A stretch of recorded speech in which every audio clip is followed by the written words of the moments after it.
कहानी को पूरा समझने के लिए कहानी के पिछले भाग को ज़रूर देखें। उसका लिंक मैं आपको डिस्क्रिप्शन बॉक्स में दे दूंगी और साथ में कमेंट बॉक्स में पिन भी कर दूंगी, तो आप वहां से भी जाकर देख सकते हैं। अंकेश फ़ोन रखते हुए जल्दी से सीसीटीवी रूम में गया। चेक किया तो सावी कुछ देर पहले वॉशरूम की तरफ जाते हुए दिखी, तो एक गहरी सांस लेकर जल्दी से वॉशरूम की तरफ बढ़ गया और बिना किसी की कोई परवाह किए कोई लेडीज़ बाथरूम में घुस गया और एक एक करके सबको दरवाज़ा नॉक करने लगा।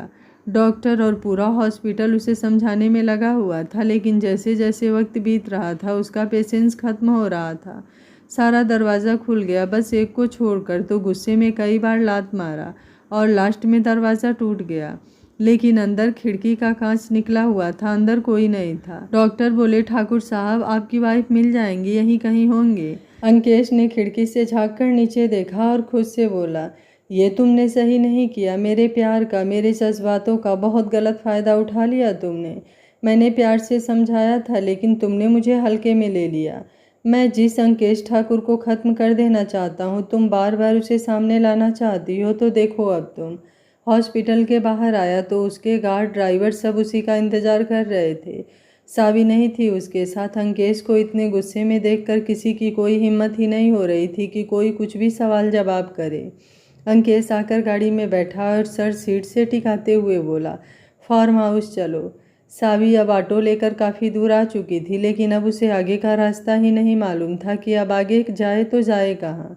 फिर याद आया तनिका भी तो छूट गई और ऑटो वाला भी उसे लेकर बस चले जा रहा है। कहाँ जाना है उसे पता ही नहीं है, तो क्या बताए, बस सोचने की कोशिश कर रही थी आखिर उसे जाना कहाँ है।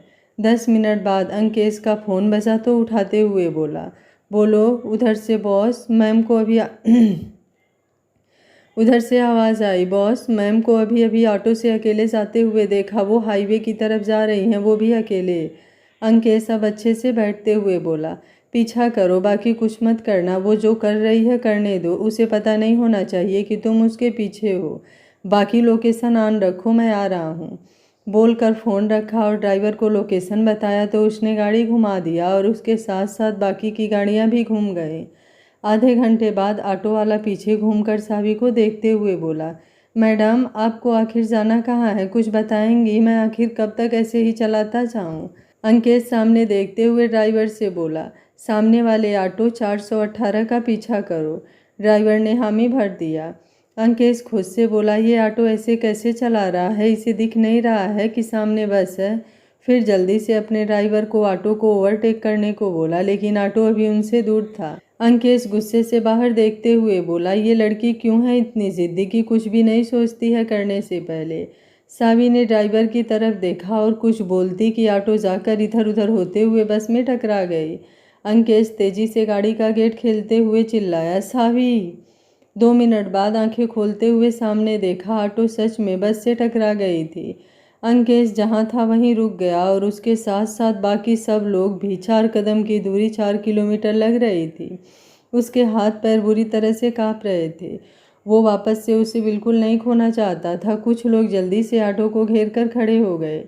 ड्राइवर अब जल्दी से अंकेश के पास आते हुए बोला, बॉस सब ठीक है, बस चोट आई है, क्योंकि बस ने लास्ट मोमेंट पर ऑटो को सामने देखकर ब्रेक लगा दिया था। फिर भी ऑटो जाकर उससे टकरा गई।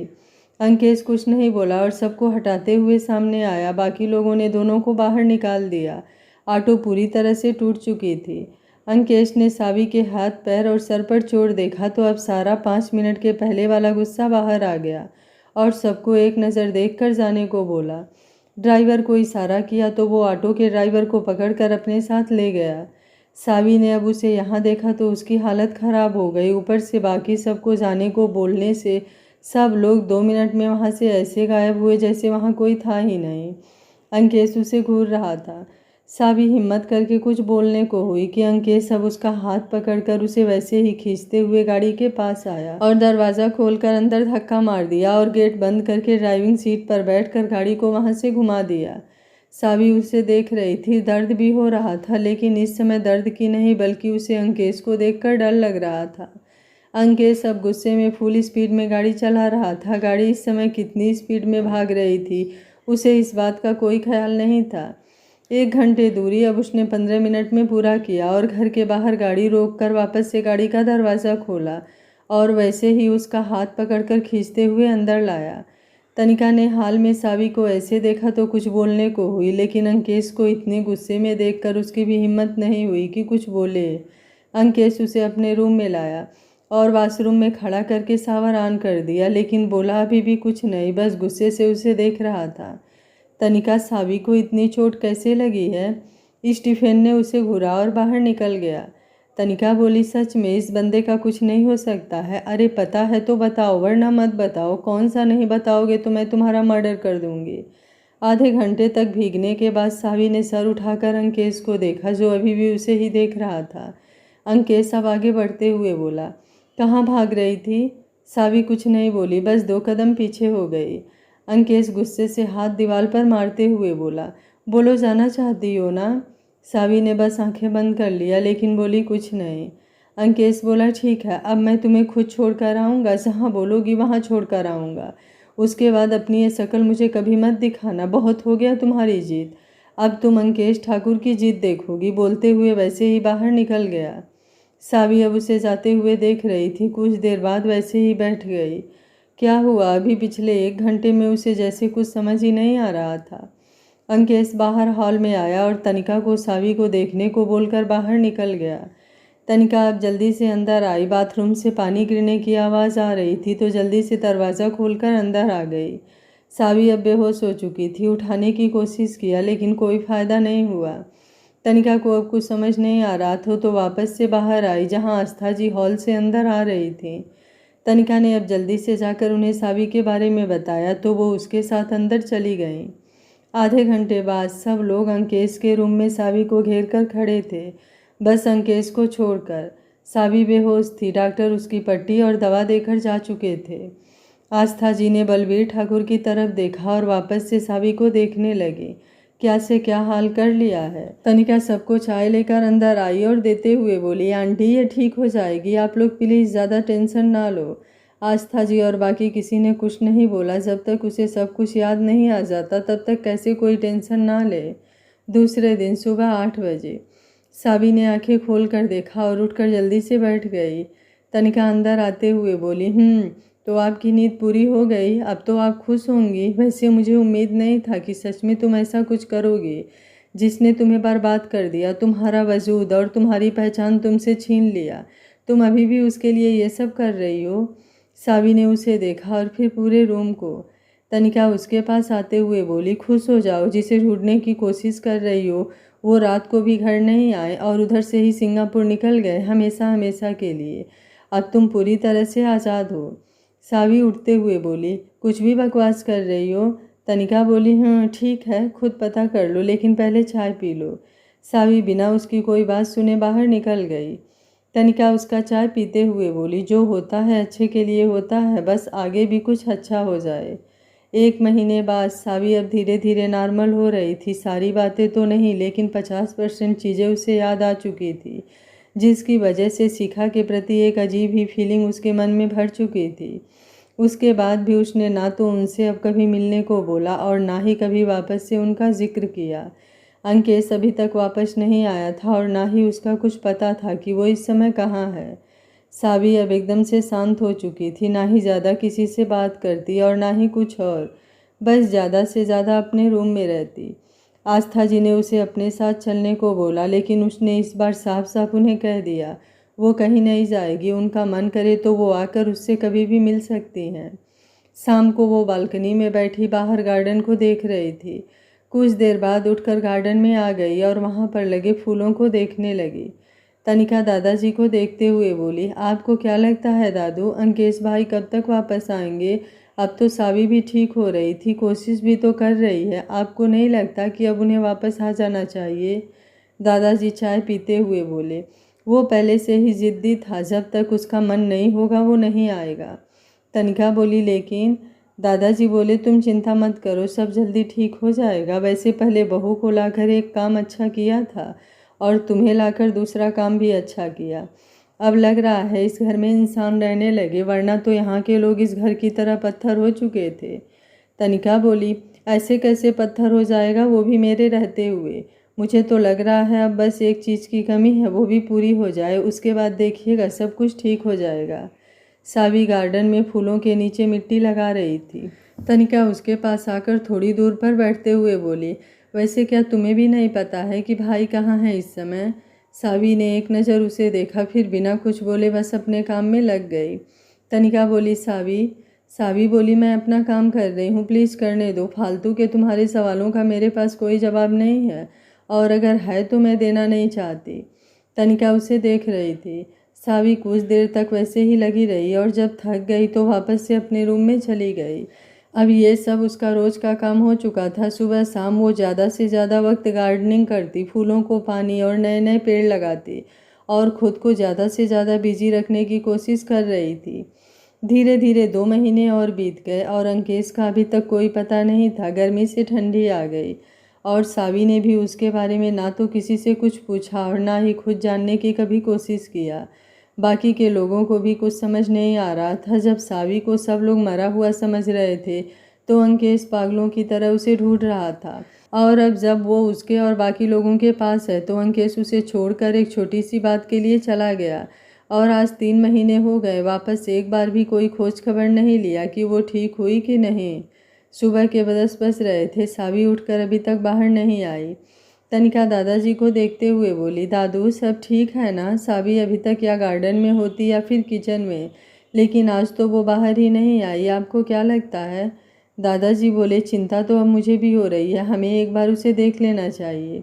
तनिका उठकर जाने लगी कि सामने से स्टीफेन को आते देखा तो ना जाने क्यों आज इतने दिन बाद उसे देखकर मन में एक अजीब सी हलचल होने लगी। अंकेश के जाने के बाद वो भी घर नहीं आता, ऑफिस में ही अपना घर बसा चुका था, और आज अचानक से उसे यहाँ देखा तो नजरें जाकर उसी पर थम गए। भूरी भूरी आंखें, 6.5 फीट का बंदा जिसके चेहरे से किसी को पता ही नहीं चले कि आखिर उसके दिमाग में चल क्या रहा है। कुछ चल भी रहा है या नहीं ये भी बताना मुश्किल है। दादाजी स्टीफेन से बोले, आओ बैठो। तनिका बेटा चाय लेते आओ। स्टीफेन ने उसकी तरफ नहीं देखा तो तनिका गुस्से से बोली, दादू कुछ लोग चाय नहीं पीते, फिर धीरे से बस लोगों का खून पीते हैं। स्टीफेन ने अब उसकी तरफ देखा तो उसने चेहरा घुमा लिया और अंदर चली गई।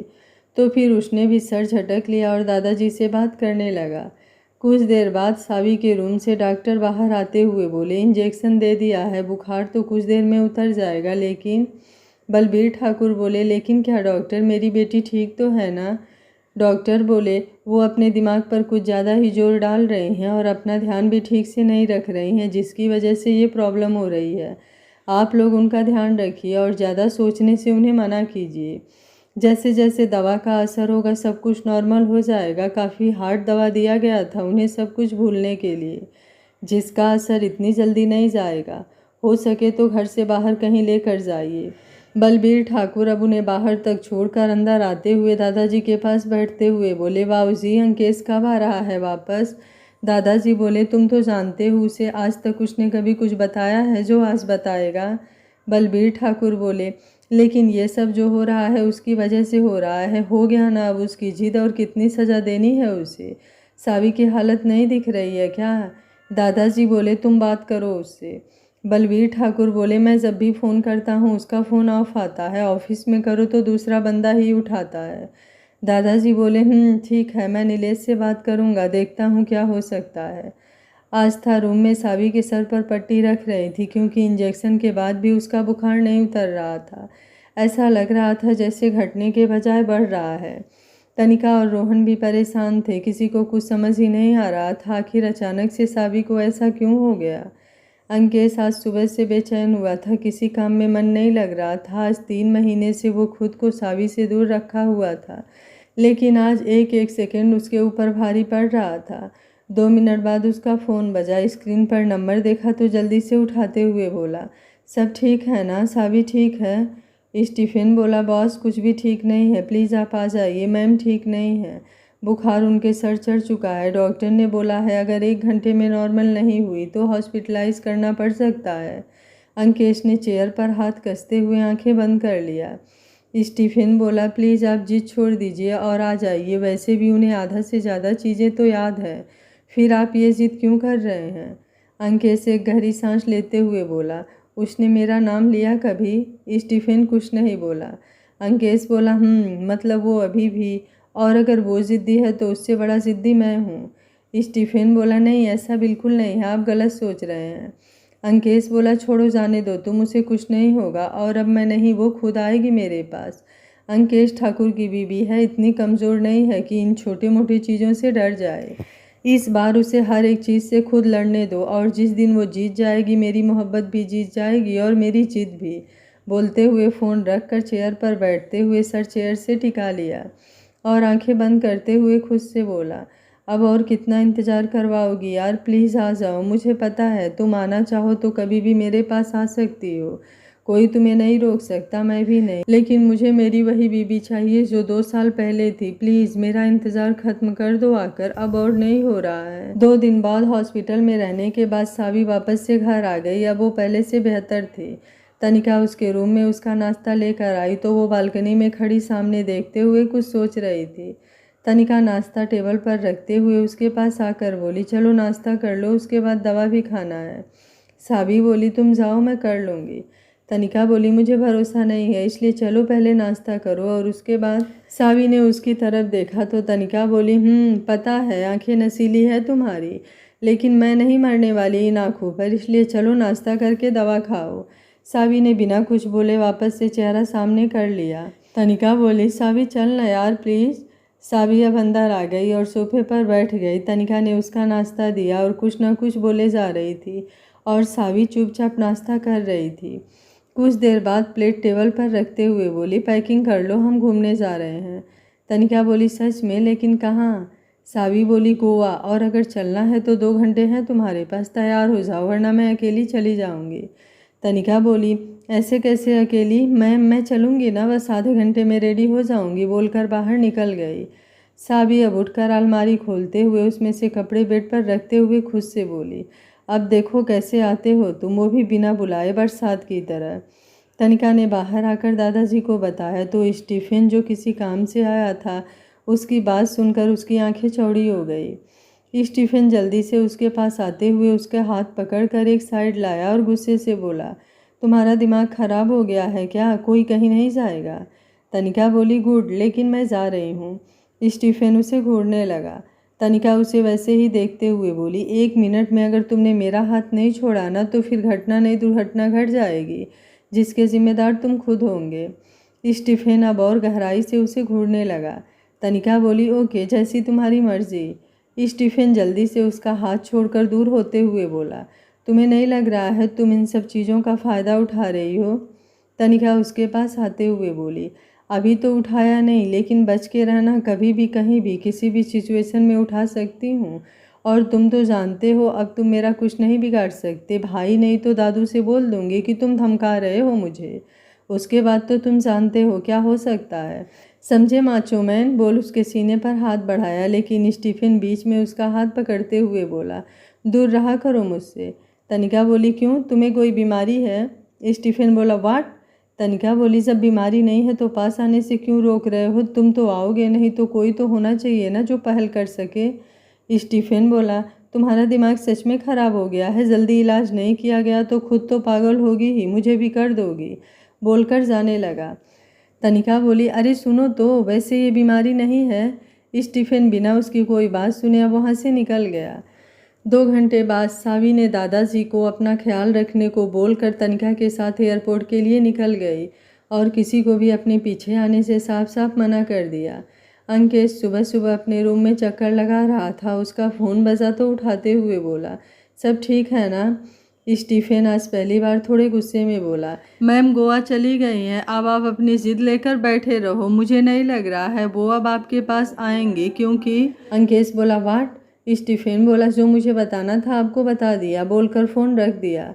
अंकेश अब फ़ोन को घूर रहा था। अभी तक तो सिर्फ सावी ने उसके साथ ऐसा किया था, लेकिन अब सब लोग कुछ ज़्यादा ही हल्के में नहीं ले रहे हैं उसे। वो थोड़ा शरीफ क्या हुआ, दुनिया ही बिगड़ गई। इसका क्या मतलब? सावी गोवा ऐसे कैसे जा सकती है, वो भी बिना उसके? सावी और तनिका ने गोवा के लिए फ़्लाइट लिया। सावी अपनी सीट पर बैठने के बाद फ़ोन में देखते हुए बोली, क्या चल रहा है तुम्हारा स्टीफन के साथ? तनिका बोली, कुछ नहीं। सावी ने उसकी तरफ देखा। तनिका बोली, क्या? उस बिलौटे को कुछ ज़्यादा अकड़ नहीं है? सावी बोली, नामकरण भी कर दिया और कुछ चल भी नहीं रहा है, क्या बात है? तनिका ने देखा आज वो बात कर रही है, थोड़ी नॉर्मल भी लग रही है, तो उसे देखते हुए बोली, तुम्हें सब याद आ गया? सावी एक गहरी सांस लेते हुए, नहीं सब कुछ नहीं, लेकिन बहुत सारी चीज़ें हैं जो याद हैं। तनिका हल्का सा उसे कंधे से मारते हुए, भाई के बारे में मतलब तुम दोनों का रिश्ता कहाँ तक था और क्या क्या कांड किया था? सावी ने आंखें छोटी करके उसकी तरफ देखा। तनिका बोली, ओके मत बताओ, वैसे तुम्हारा और उस बिलौटे का कोई खून का रिश्ता है क्या यार? तुम दोनों बात बात पर ऐसे डेंजरस लुक देते हो, जैसे आंखों से ही इंसान को भस्म करना होता है। सावी बोली, रुक जाओ, कॉल करके बोलती हूँ उसे कि तुमने उसके अच्छे खासे नाम को बिगाड़ दिया है। तनिका बोली, अरे बिल्कुल नहीं यार, अगर उसे पता चल गया ना तो कच्चा चबा जाएगा मुझे, वो भी बिना कुछ बोले। पता नहीं उसकी क्या प्रॉब्लम रहती है, जब देखो तब मुझे ही घूरता रहता है। मुझे तो समझ नहीं आता है कि इसका डेंजरस लुक ये है तो नॉर्मल लुक क्या होगा? होगा भी या सिर्फ सपनों में ही स्मार्ट दिखेगा? सावी बोली, तो बात सपनों तक पहुंच गई, मतलब काफ़ी आगे तक का सोच रखा है। तनिका दांत दिखाते हुए बोली, बिल्कुल नहीं, मैं तो बस ऐसे ही बोल रही थी। वैसे भाई ज़्यादा स्मार्ट है, एकदम जहर, क्या लुक है, और बॉडी जो एक बार देख ले दूर जाने के बारे में सोचेगा भी नहीं। और मुझे तो ये समझ नहीं आ रहा कि तुम उनसे मिलने के बाद भी 3 महीने से उनसे दूर कैसे रह सकती हो?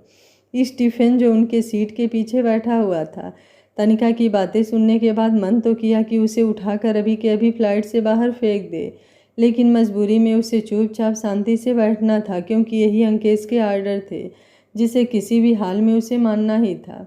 सावी बिना कुछ बोले खिड़की से बाहर देखने लगी। अंकेश जल्दी जल्दी पैकिंग करते हुए बड़बड़ा रहा था, मैं भी किससे उम्मीद कर रहा था, सच में ये लड़की कितनी ज़िद्दी है और अपने ज़िद में एक दिन मुझे पागल कर देगी। और बैग बंद करके जल्दी से बाहर निकल गया, जहाँ उसकी चॉपर उसी का इंतज़ार कर रही थी। 3 घंटे बाद सावी तनिका के साथ बाहर आई और कैब लेकर होटल के लिए निकल गई। तनिका बाहर और फिर सावी को कंफ्यूज होकर देखते हुए बोली, ये सब तुमने कब और कैसे किया? सावी आराम से बोली, वो सब छोड़ो, बाकी तुमने जो फ्लाइट में स्टीफन का नामकरण किया उसके बारे में सोचो, क्योंकि वो हमारे सीट के जस्ट पीछे था। तनिका आंखें फाड़े बोली, व्हाट? सावी स्माइल करते हुए, आगे के बारे में इमेजिन करो, उसकी गाड़ी हमारे पीछे। तनिका बोली, सच सच में? सावी बोली, पीछे मत देखना, उसे नहीं पता होना चाहिए कि हम जानते हैं कि वो हमारे पीछे है। तनिका बोली, यार मेरी खोपड़ी ब्लास्ट हो जाए उससे पहले बता दो, जब से हॉस्पिटल से आई हो कोई भूत घुस गया है क्या तुम्हारे अंदर? यार सीता से गीता जैसे बिहेव क्यों कर रही हो? सावी बोली, अभी फ़िलहाल के लिए ये सब एंजॉय करो, अभी तो काफ़ी कुछ होने वाला है। तनिका एक नज़र उसे देखकर खुद से बोली, हे भगवान प्लीज़ बचा लेना मुझे, इसके दिमाग में कुछ तो चल रहा है और मुझे यकीन है ये लड़की अब कुछ तो कांड करने वाली है, प्लीज़ बचा लेना। सावी होटल में आ गई, उसने 2 रूम पहले से ही बुक कर लिया था। तनिका ने उसे एक ही रूम में रहने को बोला, लेकिन उसने साफ साफ मना कर दिया और बगल वाले रूम की चाबी उसे देते हुए जाने को बोल दिया और अपने दूसरे रूम में आकर बालकनी में आ गई, जहाँ से समंदर सामने दिख रहा था। फिर एक नज़र अगल बगल देखा और रेलिंग से हाथ टिकाते हुए सामने देखने लगी। स्टीफन के फ़ोन पर अंकेश का फ़ोन आया तो उसने लोकेशन भेज दिया और खुद से बोला, 4 दिन पहले बोल रहा था तो भाव खा रहे थे और अब इसे कहते हैं अब आया ना ऊँट पहाड़ के नीचे, इनको बस मैम ही सुधार सकती हैं। बोल अंदर आया और सावी और तनिका के रूम का नंबर पता किया और नीचे ही अपने लिए रूम बुक कर लिया। तनिका का रूम में आने के बाद हालत थोड़ी ख़राब थी, पता नहीं क्या क्या बोल दिया उसने स्टीफन को।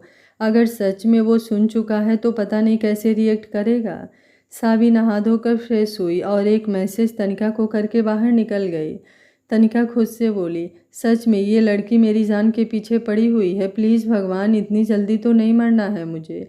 बोलते हुए बाहर निकलकर सबसे पहले इधर उधर देखा, कोई नहीं था, रास्ता साफ था तो जल्दी से बाहर निकल गई।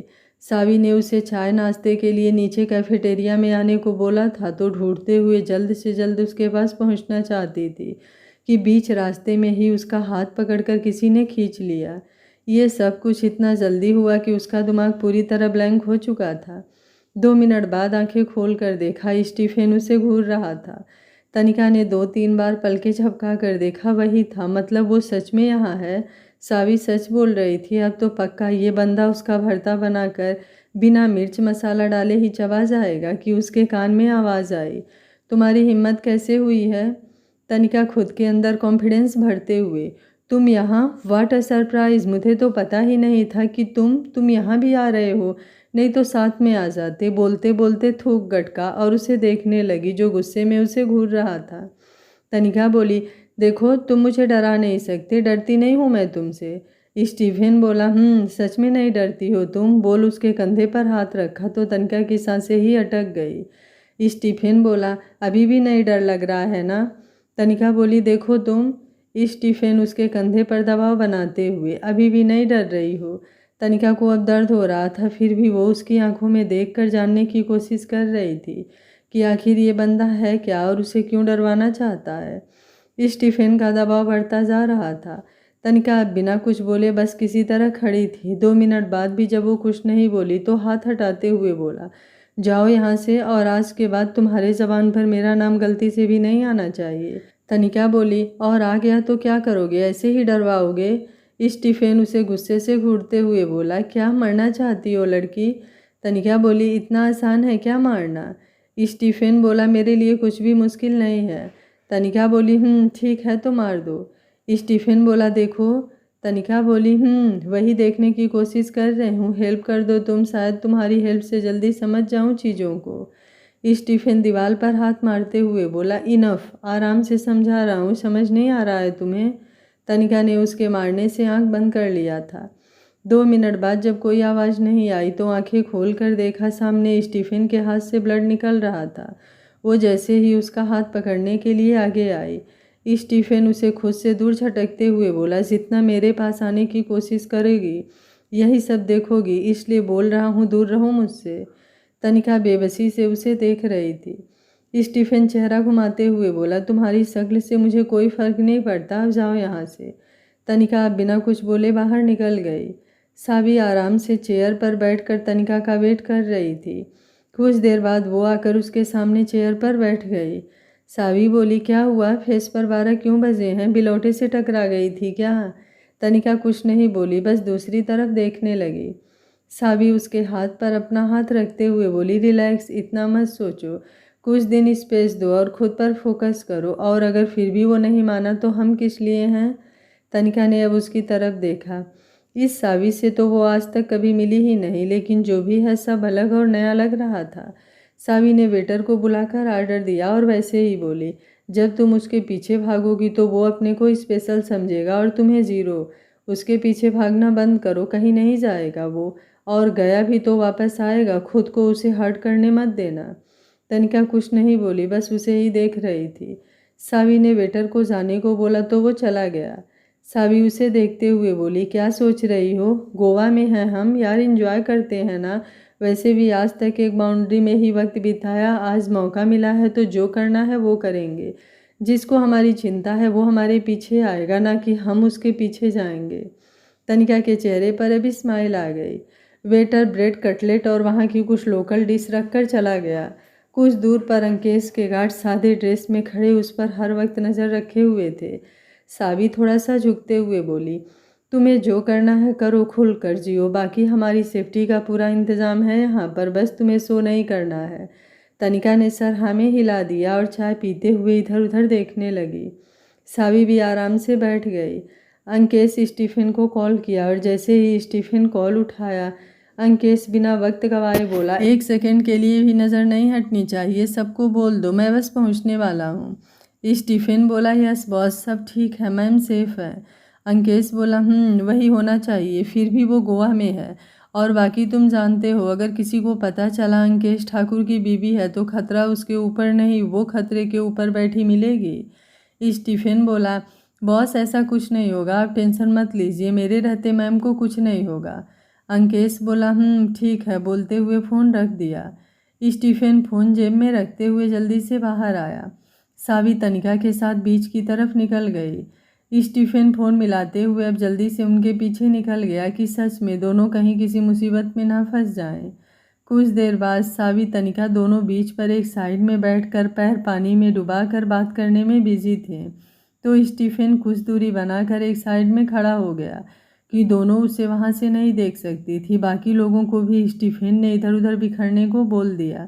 जैसे जैसे अंधेरा हो रहा था, बीच का माहौल भी रंगीन हो रहा था। चारों तरफ बस कपल ही दिख रहे थे, हाथों में हाथ डाले, और उनके कपड़े देखकर उसका दिमाग पूरी तरह से खराब हो रहा था। तो खुद से बोला, मैम को भी ना कोई जगह नहीं मिला जाने को। ये सब बस बॉस की गलती है, गलती अपने करते हैं और फंसता मैं हूँ। 10 मिनट बाद कुछ लड़कों ने दोनों को अकेले देखा तो उनके पास जाने लगे।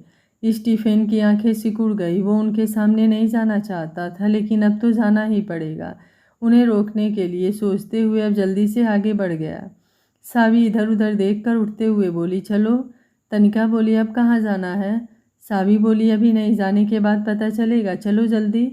स्टीफन आगे बढ़ा कि सामने से कुछ लोगों ने आकर उसे रोक लिया, जिससे सबका ध्यान 2 मिनट के लिए भटका, और इसी का फायदा उठाकर सावी तनिका के साथ वहां से निकल गई। स्टीफन सबको घूरते हुए गर्दन पकड़ता कि जल्दी से सब उसके आगे से हटते हुए बोले, सॉरी ब्रदर।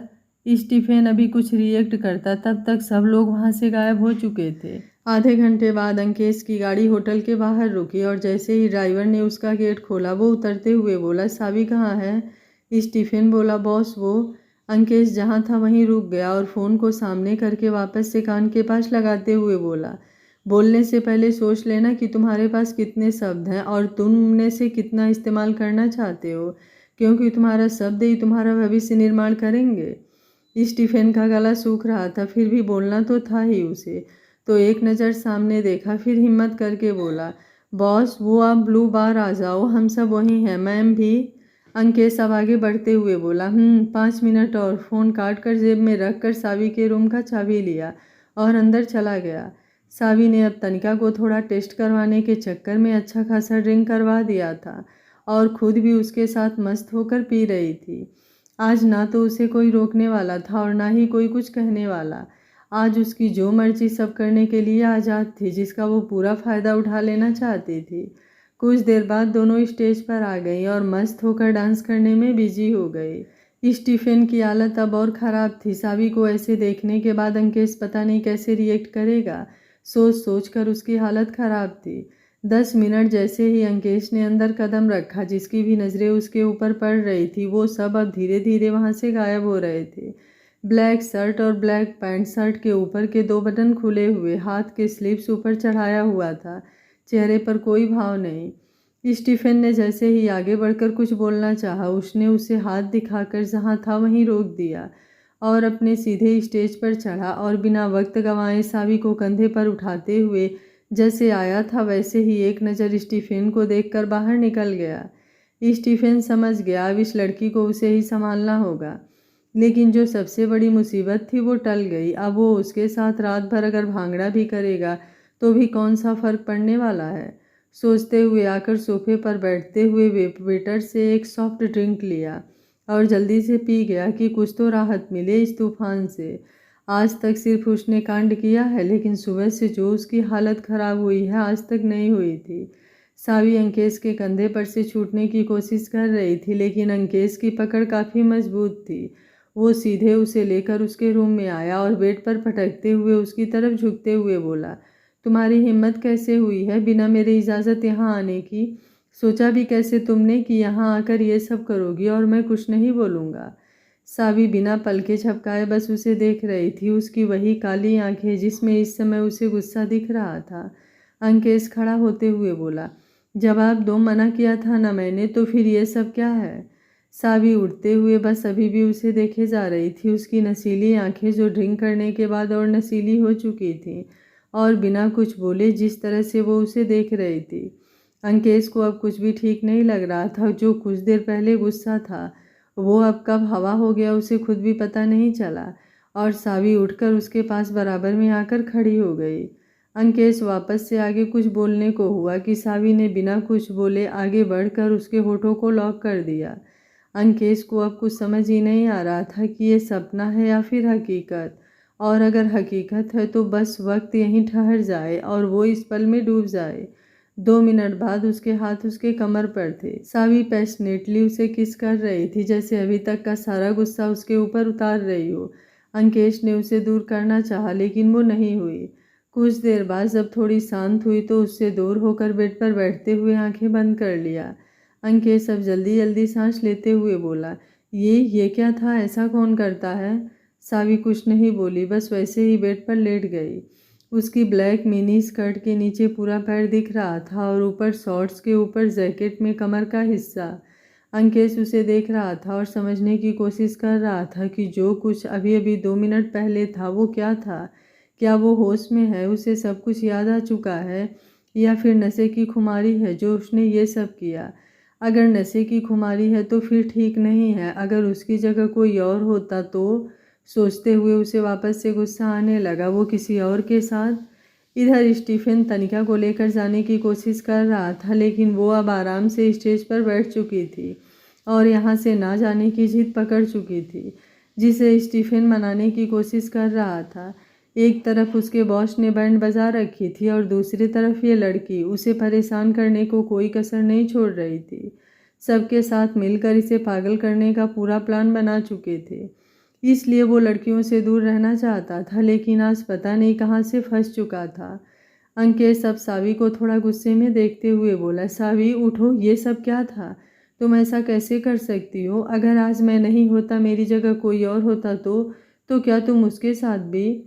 सावी ने अब झटके से आंखें खोला और गुस्से से उसे बेड पर खींचकर उसके ऊपर आते हुए बोली, बिल्कुल, आज तुम्हारी जगह कोई और होता तो भी आज वो मेरे इतने ही करीब होता। और इतना ही क्यों, अभी तक तो वो। अंकेश की आंखें अब अचानक से सिकुड़ गई। मतलब वो ड्रंक नहीं है और वो उसके आगे कुछ भी बोलने से पहले ही जल्दी से उसे अपने नीचे गिराते हुए गुस्से से घूरते हुए बोला, सच में तुम ऐसा करने की हिम्मत कर सकती हो? जानती हो ना कि तुम कौन हो? सावी दूसरी तरफ देखते हुए दांत पीसते हुए बोली, हिम्मत की बात ना करो तो ही बेहतर है। तुम अच्छे से जानते हो मैं क्या कर सकती हूँ और क्या नहीं। अंकेश उसके ऊपर झुकते हुए, तो फिर आज तुम अंकेश ठाकुर से बचकर दिखाओ।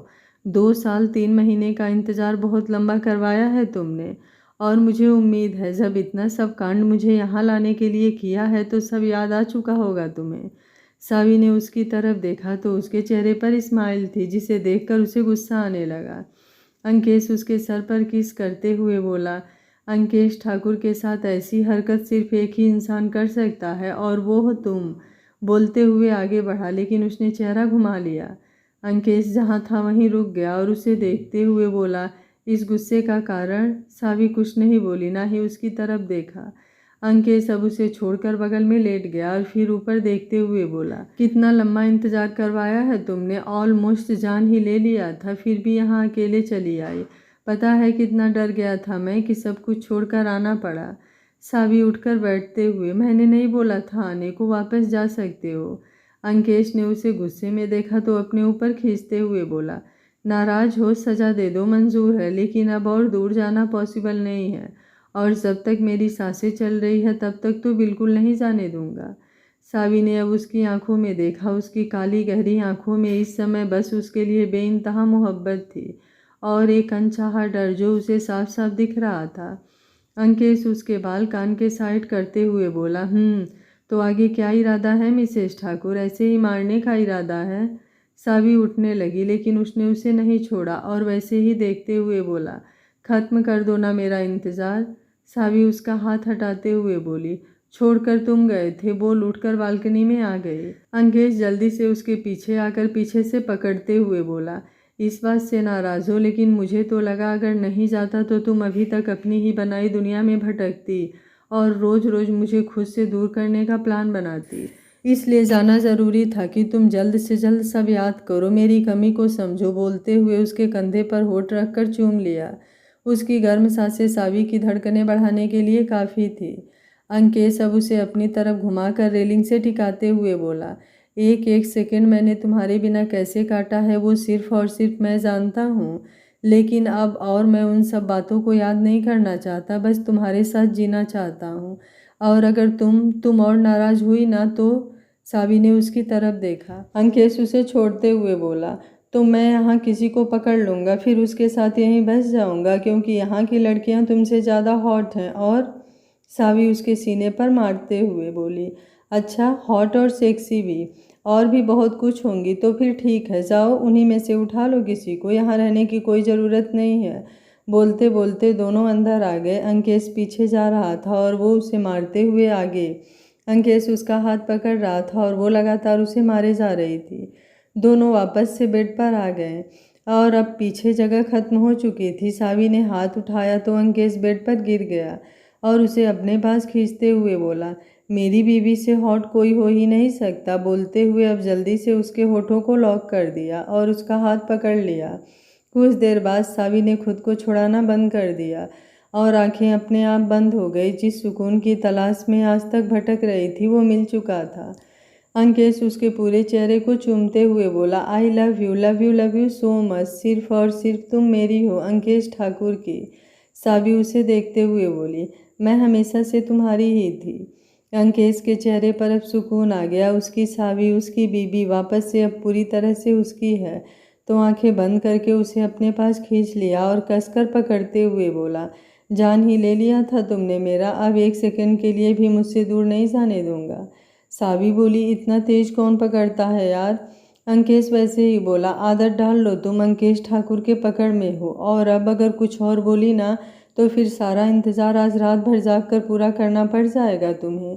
इसलिए चुपचाप सो जाओ और मुझे महसूस करने दो कि तुम मेरे पास, मेरे इतने करीब हो। सावी ने आंखें बंद कर लिया और उस पर अपनी पकड़ और तेज कस ली। स्टीफन अभी भी परेशान था। तनिका ने जो आज पहली बार ड्रिंक किया था उसके ऊपर चढ़ चुका था और वो अभी तक के स्टीफन से सारा बदला ले रही थी। सुबह सावी आराम से सो रही थी और अंकेश उसके बगल में लेटा उसे देखे जा रहा था।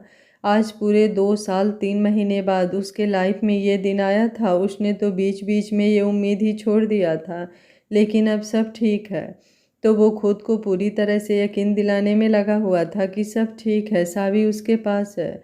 सोचते हुए आगे बढ़कर हल्का सा उसके होठों को छू लिया और वापस से उसे देखने लगा।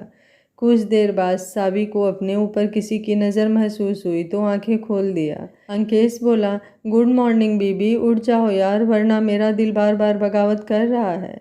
सावी ने वापस से आंखें बंद कर लिया।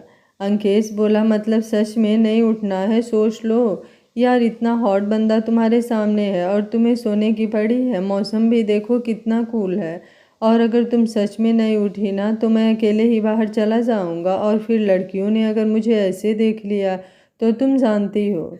सावी वैसे ही करवट लेते हुए बोली, ठीक है, जाओ। अंकेश बोला, सच में जाऊं? सावी बोली, अंकेश बोला, अभी ज़्यादा हो रहा है और उसे उठाकर बाथरूम में लाया और बाथ टब में डालते हुए बोला, जाऊंगा ना, लेकिन अब अपनी बीबी के साथ। सावी बिना कुछ बोले बस उसे ही देख रही थी तो वो भी बाथ टब में घुसते हुए बोला, साथ में नहा लेते हैं। बोलते हुए उसके पीठ को अपने सीने से लगा लिया और अच्छे से पकड़ते हुए बोला, आई मिस यू, तुम्हारे बिना ज़िंदगी जीने की कल्पना भी मेरे लिए मरने जैसा है। कैसे निकाले ये 2 साल 3 महीने मैं ही जानता हूँ। सावी घूमकर उसके सीने से लगते हुए बोली, आई एम सॉरी, सब मेरी वजह से हुआ। अंकेश उसके चेहरे को हाथ में लेते हुए बोला, नहीं, शायद ये हमारी किस्मत में था, लेकिन अब मुझे अपना एक एक सेकंड जीना है, वो भी अपने हिसाब से। सावी उसके सीने पर हाथ रखते हुए दूर होने लगी। अंकेश बोला, इम्पॉसिबल, अब नहीं जा सकती। बोलते हुए उसके सर को शिद्दत से चूम लिया और फिर आँखों को, पूरे चेहरे को चूमते हुए बोला, पहले यकीन तो दिलाने दो कि तुम मेरे पास हो। बोल अपने पास खींच लिया। इधर तनिका की नींद खुली तो झटके से उठकर बैठ गई, लेकिन सर पूरी तरह से घूम रहा था। फिर सोचते हुए बोली, कहाँ हूँ मैं तो। स्टीफन बोला, सोच लो अच्छे से कि तुम कौन सा मीटिंग अटेंड कर रही थी और मैंने तुम्हें किडनैप कर लिया। तनिका ने जल्दी से बगल में देखा। स्टीफन बगल में बैठा उसे ही घूर रहा था। बिखरे हुए बाल में वो आज उसे और भी स्मार्ट लग रहा था। मन तो किया कि बस उसे ऐसे ही देखते रहे। स्टीफन बोला, सच में कितनी बदतमीज लड़की हो तुम, और साथ ही साथ बेशर्मी की तुमने सारी हदें पार कर दिया। तनिका बोली, कुछ भी मत बोलो, मैं तो सावी के साथ थी। बोलते हुए जल्दी से उठ गई। स्टीफन भी वैसे ही उठते हुए बोला, तो फिर मेरे रूम में क्या कर रही हो? 1 नाइट स्टैंड करने आई थी? तनिका ने गुस्से से उसे मारने के लिए हाथ बढ़ाया, लेकिन स्टीफन बीच में उसका हाथ पकड़ते हुए बोला, ऐसी गलती करने के बारे में सोचना भी मत लड़की, वरना ये हाथ हमेशा के लिए गायब हो जाएंगे। तनिका की आंखों में अब नमी आ चुकी थी। वो कुछ भी कैसे बोल सकता है और इतना घटिया वो सोच भी कैसे सकता है। वो अपना हाथ छुड़ाने लगी तो स्टीफन उसका हाथ झटकते हुए गुस्से से उसकी तरफ बढ़ने लगा।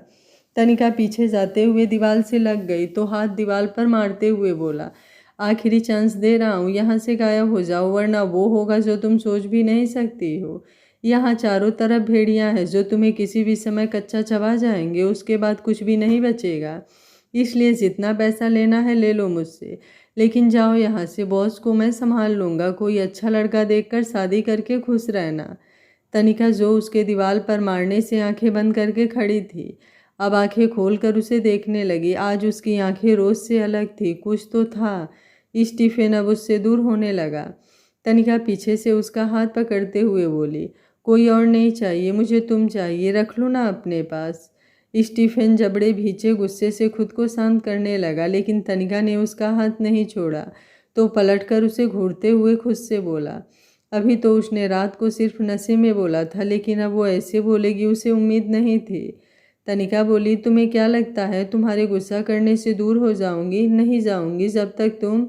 स्टीफन उसका जबड़ा पकड़ते हुए वैसे ही बोला, जानती भी हो क्या बोल रही हो, इसलिए यहाँ रहना चाहती हो कि तुम आज मेरे, कल किसी और, या फिर परसों कोई और। बोलते बोलते रुक गया, फिर गुस्से में उसे खुद से दूर धक्का मार दिया। तनिका जाकर दीवार से टकरा गई, लेकिन स्टीफन ने उसे नहीं उठाया। बस जल्दी से मुंह फेर कर बोला, जाओ यहाँ से और जो सोच रही हो भूल जाओ, वरना कुछ भी हासिल नहीं होगा सिवाय मरने के। तनिका उठते हुए बोली, तो मार दो, इंतज़ार किसका कर रहे हो? कोई नहीं आगे पीछे जो ढूंढेगा, और तुम्हारे लिए भी आसान हो जाएगा। एक काम करती हूँ, मैं ही तुम्हारा काम आसान कर देती हूँ, यहाँ से नीचे कूद जाऊँगी। तुम बोल देना नशे में थी, और भी जो मर्जी आए बोल देना, कैरेक्टरलेस बोल देना, या फिर बोल देना हर रोज़ मैं यहाँ आए लोगों के पास घूम घूम कर वन नाइट स्टैंड करती थी। स्टीफन मुट्ठी बांधे बस उसकी बात सुन रहा था। तनिका आगे बढ़कर बालकनी से नीचे देखा, वो इस समय 7वें फ्लोर पर थी। तो आंखें बंद करके 1 सेकंड ऊपर देखा और फिर पीछे स्टीफन को। वो अभी भी चेहरा दूसरी तरफ करके खड़ा था। तो खुद से बोली, पता नहीं तुम्हारी क्या प्रॉब्लम है, लेकिन मेरी लाइफ में पहले और आखिरी तुम आए हो और तुम ही रहोगे। बोलते हुए नीचे कूद गई। इधर सावी अंकेश तैयार होकर बाहर आ रहे थे। सावी अंकेश का एक हाथ पकड़े हुई थी। दोनों इस समय एकदम परफेक्ट लग रहे थे। सावी स्टीफन को कॉल करके बोली वो तनिका को लेकर कैफेटेरिया में आ जाए। अंकेश बोला, वही कर रहा हूँ, पता नहीं क्यों फ़ोन ही नहीं उठा रहा है। सावी बोली, उठा लेंगे, बिजी होंगे, वैसे उसकी और तनिका की जोड़ी अच्छी लगेगी ना। अंकेश ने अब उसकी तरफ देखा। सावी बोली, तुम्हें नहीं लग रहा है कि स्टीफन को भी शादी कर लेनी चाहिए? अंकेश बोला, अब क्या चल रहा है तुम्हारे इस खुरापात से भरे दिमाग में? सावी बोली, यही कि उससे बोलो वो तनिका से शादी कर ले। अंकेश बोला, वाट? सावी बोली, अच्छी जोड़ी है। अंकेश बोला, बीबी पहले मुझे अपनी जोड़ी पर यकीन करने दो, उसके बाद मैं कुछ सोचूंगा। बोलते हुए उसके कमर पर हाथ रखकर अपने पास खींच लिया। सावी बोली, हमारी जोड़ी जो बननी थी बन चुकी है। अंकेश बोला, ठीक है, फिर भी मुझे यकीन तो होने दो। बोलते हुए उसकी तरफ झुकने लगा। सावी बोली, हम बाहर हैं, क्या कर रहे हो? अंकेश बोला, जहाँ अंकेश ठाकुर होता है वहाँ किसी को देखने की कोई इजाज़त नहीं होती। सावी बोली, फिर भी I am not comfortable. Ankesh अब आगे बढ़कर उसे गोद में उठाते हुए बोला, अंकेश ठाकुर ऐसा कुछ नहीं करेगा जिससे उसकी जान को अनकंफर्टेबल होना पड़े। बोलकर आगे बढ़ गया। सावी उसके गले में हाथ डालते हुए बोली, तो तुम स्टीफन से बात करोगे तनिका के लिए? अंकेश बोला, तुम सच में ऐसा चाहती हो? सावी बोली, अंकेश बोला, लेकिन उन दोनों का भी तो मन होना चाहिए। सावी बोली, स्टीफन कभी मानेगा नहीं, लेकिन तुम बोलोगे तो मान जाएगा, और तनिका को भी एक रिश्ता मिल जाएगा जो हर वक्त उसके साथ रहे। अंकेश बोला, जो आज्ञा, लेकिन पहले नाश्ता, दवा, उसके बाद कुछ भी। सावी ने अगल बगल देखकर उसके गाल पर किस करते हुए बोली, लव यू। अंकेश बोला, वैसे रात वाला ज़्यादा बेस्ट था, फिर भी हल्का फुल्का भी चलेगा। सावी ने सर हाँ में हिला दिया तो वो उसे बाहर लाया, जहाँ एक टेबल को काफ़ी अच्छे से डेकोरेट किया गया था। कुछ लोग दोनों के वेलकम के लिए खड़े थे। अंकेश ने उन्हें जाने का इशारा किया तो वो लोग चले गए। तो सावी को कुर्सी पर बैठाते हुए बोला, थैंक यू मेरी लाइफ में वापस आने के लिए। बोलते हुए उसका सर चूम लिया तो सावी की नज़रें झुक गई और उसकी आंखें आंसुओं से भर गई। अंकेश उसका चेहरा ऊपर करते हुए बोला, ना, इन आँखों में आंसू नहीं आना चाहिए। इन आँखों में मैं बस खुशियाँ देखना चाहता हूँ, वो भी बहुत ढेर सारी, और खुद के लिए बहुत सारा प्यार। सावी ने अंकेश के सीने पर अपना सर रख दिया और उसके गले में अपनी बाहें कस दी। भले ही उसको भी कुछ याद नहीं था 2 सालों तक, लेकिन इन 2 महीनों में बेचैन वो भी थी। और अब अंकेश के पास आकर उसे कुछ सुकून मिला था, जैसे वो अपनी ज़िंदगी में वापस आ गई है। अब जैसे सब कुछ ठहर जाए, कुछ भी याद नहीं करना चाहती थी सिवाय अंकेश के प्यार और साथ के। सोचते हुए उसकी हार्ट बीट तेज हो गई और उसने आंखें कसकर बंद कर लिया। अंकेश उसकी हालत को समझते हुए उसे अपनी बाहों में कस लिया और बोला, अब तुम्हें खुद से कहीं दूर नहीं जाने दूंगा, 1 सेकंड के लिए भी नहीं। दोनों के पास आज उनका सुकून था। आगे क्या होगा कहानी में जानने के लिए देखते रहिए कहानी का अगला भाग। अगर आपको कहानी अच्छी लग रही है तो वीडियो को लाइक, शेयर एंड चैनल को सब्सक्राइब कर लीजिएगा। Thank you for watching. मिलते हैं कहानी के अगले भाग में।